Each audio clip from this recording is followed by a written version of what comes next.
resistor. A resistor is used to limit the current flowing in the circuit.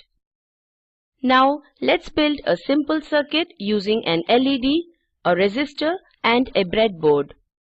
The image shows the proper connections. Positive of the 9-volt battery is connected to the second rail. Negative of the 9-volt battery is connected to the first rail. Anode, that is right lead of the LED, is connected to the second rail of the breadboard through a resistor.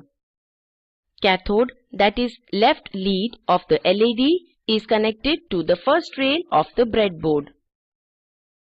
This is a live setup of the LED connections. You can see that the LED is glowing because the connections we used are proper.